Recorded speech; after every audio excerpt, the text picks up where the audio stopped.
परम अर्चनीय वंदनीय श्री श्री 108 श्री सद्गुरु जी महाराज जी के चरणों में मेरा कोटि कोटि नमन व आप सभी के चरणों में मेरा कोटि कोटि नमन। सुंदर साथ जी, गीता के श्लोक में कृष्ण भगवान अर्जुन से कहते हैं, जब उसको कर्मों का ज्ञान सुना रहे होते हैं तो कहते हैं कि कर्मों की गति बड़ी गहन है। कर्म करने में तो हम स्वतंत्र हैं, लेकिन फल भोगने में हम स्वतंत्र नहीं है। यानी कि जैसा जो भी हम कर्म करेंगे उसका फल तो हमें भुगतना ही पड़ेगा। इसलिए जो भी हम कर्म करें तो बिल्कुल सचेत होकर करना चाहिए, क्योंकि उसका फल भोगे बिना हम रह नहीं सकते हैं। फल जो हम जो भी कर्म करेंगे उसका फल तो हमको निश्चित रूप से हमको भोगना पड़ेगा। कर्म कहाँ से होते हैं, कैसे होते हैं? हम जो भी मन में भी जो हम सोचते हैं तो वो भी हमारा कर्म बन जाता है। हम सोचते हैं कि मन में किसी के लिए भी भला बुरा कुछ सोच लिया तो कोई देखने वाला नहीं, कोई ध्यान देने वाला नहीं, लेकिन ऐसा नहीं है।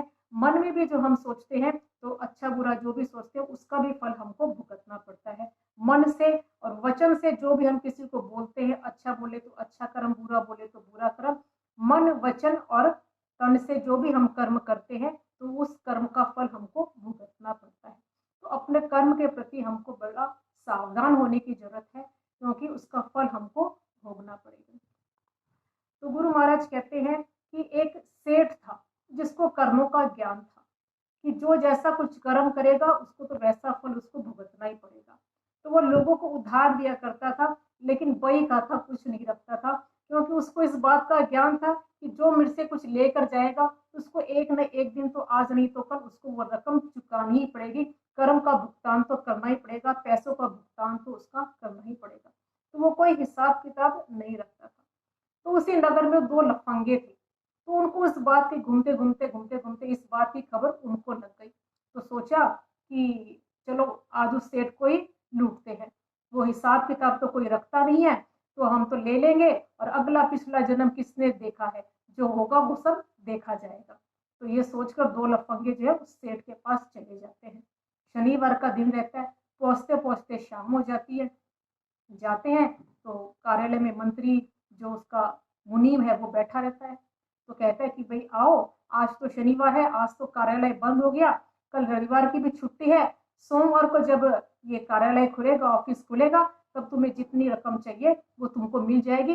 तब तक तुम हमारे अतिथि हो, तुम यहाँ पर रहो, भोजन प्रसाद ग्रहण करो और परसों तुम जितना तुम्हें चाहिए वो लेके चली जाओ। कहा ठीक है। उन्हें तो मुफ्त की रोटी मिल रही थी, उन्हें और क्या चाहिए, जगह मिल गई सोने को, रात गुजारने को, और रोटी मिल गई मुफ्त की, और क्या चाहिए। तो कहा ठीक है। तो उनको वहीं पर सेठ का एक गौशाला बनी हुई थी, वहीं पर एक कमरा था, तो वहां पर उनको ठहरने के लिए कमरा दी थी। जब वो भोजन प्रसाद करके वहां कमरे में रुके हुए थे, तभी वहां पर सेठ आया और मुनीम के साथ कुछ बातचीत कर रहा था। तो वे दोनों लफंगे जो वे सुनने लगे कि ये आपस में क्या बातचीत कर रहे हैं। तो गौशाले में जब ये घूम रहे थे तो सेठ मुनीम से कह रहा था, उसने एक गाय देखी।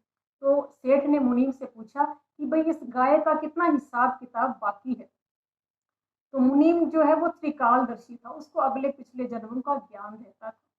तो सेठ ने जब पूछा कि इस गाय का कितना हिसाब बाकी है, तो मुनीम ने कहा कि इसका तो 2 किलो का हिसाब बाकी है, बस 2 किलो दूध और ये देगी तो इसका हिसाब पूरा हो जाएगा। तो कहा ठीक है। तो वे दो लफंगे भी बातचीत सुन रहे हैं और उनको बातचीत जो है वो बड़ी अटपटी लगी कि ये किस तरीके की बातचीत कर रहे हैं, 2 किलो का हिसाब बाकी, ये सब क्या। तो वे फिर और आगे बातचीत सुनते हैं। तो फिर सेठ और मुनीम जब घूम रहे होते हैं तब देखे एक बैल खड़ा है। तो सेठ ने मुनीम से पूछा कि भाई इस बैल का कितना हिसाब बाकी है। तो मुनीम ने कहा कि महाराज इसका तो हिसाब बड़ा मुश्किल है, इसका तो हिसाब चुकने में ही नहीं आ रहा, इसके तो 20 रुपए बाकी है, 20 रुपए आप मांगते हो इससे, लेकिन जैसे ही 20 रुपए का जितना ये काम करता है उतना ही 20 रुपए का ये चारा खा लेता है, तो इसका हिसाब तो चुकने में ही नहीं आ रहा है। तो सेठ ने पूछा कि भाई अब इसका हिसाब कैसे निपटे, हिसाब तो निपटाना पड़ेगा। तो कहा कि एक उपाय है कि अपना ये जो बैल है, जो यहाँ का राजा है, उससे 20 रुपए मांगता है। राजा का जो घोड़ा है उससे 20 रुपए ये मांगता है। तो कल जो है राजा घोड़ों की दौड़ लगने वाली है, तो उस दौड़ में इसको भी खड़ा कर देंगे। तो ये बैल जो है उस घोड़े से जीत जाएगा। तो जो घोड़े को 20 रुपए मिलने वाले थे दौड़ के जीत के इनाम के रूप में, जो 20 रुपये मिलने वाले थे वो इसको मिल जाएंगे और तो फिर इसका हिसाब पूरा हो जाएगा। तो कहा ठीक है, कल रविवार है, कल दौड़ है। और वे दो लफंगे सुन रहे ये कैसी अटपटी बातचीत कर रहे हैं। तो दूसरे ने कहा चलो कल देख लेंगे, गाय का तो कल ही पता लग जाएगा, कल देख लेंगे सुबह। तो कहा ठीक है। सुबह हुई तो जब वो गाय ने जैसे ही 2 किलो दूध दिया, 2 किलो दूध देते ही वो छटपटाने लगी गाय, छटपटाते छटपटाते उसने वहीं पर प्राण छोड़ दिए। तो लफंगे जो है वे थोड़ा सा चौंक गए कि भाई बात तो भाई सच्ची है। चलो बोले फिर आगे और बैल का भी हिसाब किताब देखते हैं।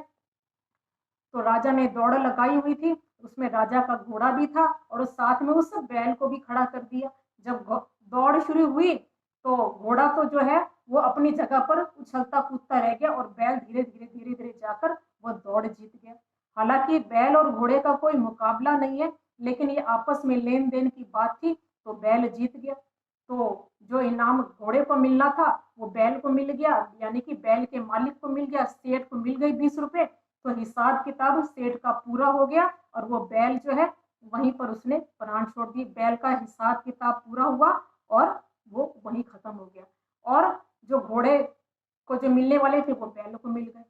तो दो लफंगे जो है वो बड़े चौंक गए कि भाई बात तो ये सच्ची है, भाई ये तो बड़ा अटपटा खेल है।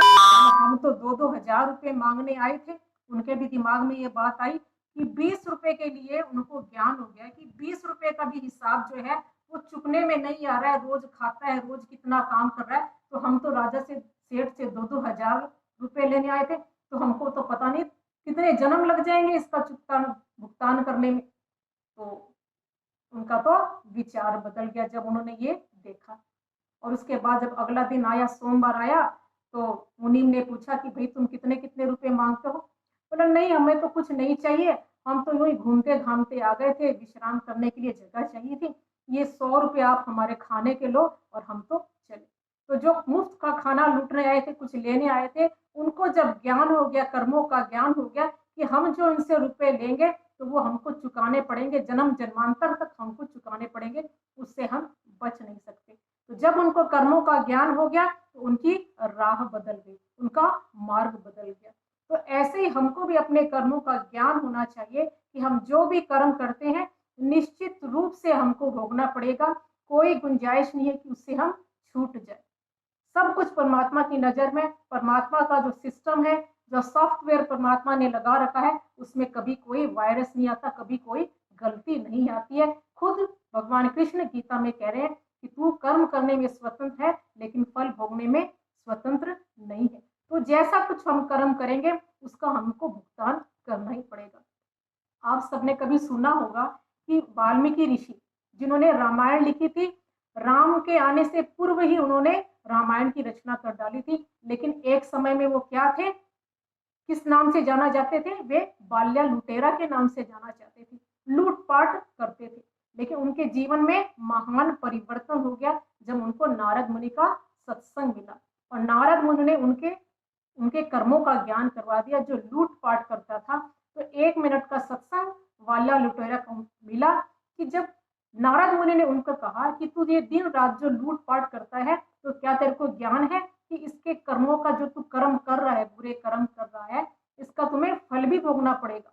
तो कहा मैं क्यों फल भोगूंगा, मैं तो अपने परिवार के लिए कमाता हूँ, जो कमाता हूँ उनको जाके दे देता हूँ, तो मैं क्यों फल भोगूंगा, सारे घर वाले मिलजुल कर भोगेंगे।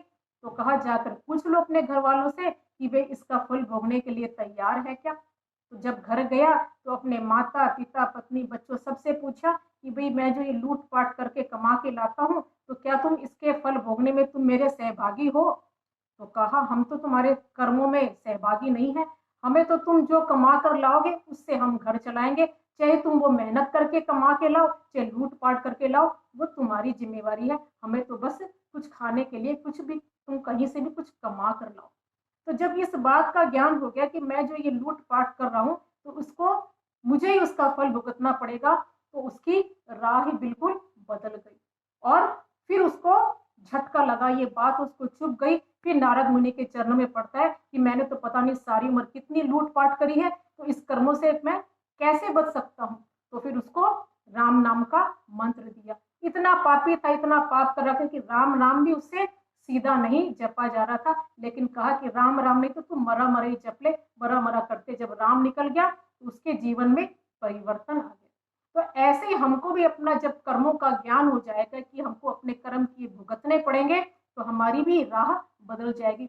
हम अपने कर्मों का आंकलन करते ही नहीं है। गुरु महाराज इसलिए कहते हैं कि रोज रात को अपना हिसाब देखो कि आज जब से हम उठे हैं और रात तक जो है हमने मन से, तन से, वचन से क्या क्या कुछ कर्म किया है।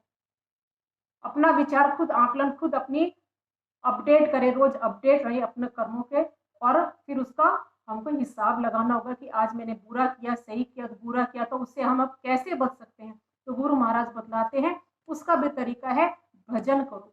जितना हम भजन करेंगे, प्रायश्चित करेंगे, अपने आगे वाले कर्मों को सुधारेंगे, तो हम कर्म भोगने से छूट भी सकते हैं। कर्म तो जो हमको किए हैं वो भुगतना ही पड़ेगा। जो जैसा कुछ कर्म करेगा वो वैसा फल पाएगा। जो जैसा कुछ कर्म करेगा वो वैसा फल पाएगा। बोएगा जो पेड़ नीम का, आम कहाँ से खाएगा। बोएगा जो पेड़ नीम का, आम कहाँ से खाएगा। भला कर होगा जग में नाम, बुरा करने से हो बदनाम। आंखें खोलो रत्ती रत्ती लेखा होगा, सच्चा सौदा तोलो।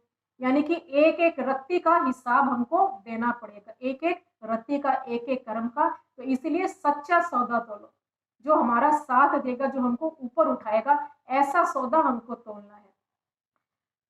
रत्ती रत्ती लेखा होगा, सच्चा सौदा तूल।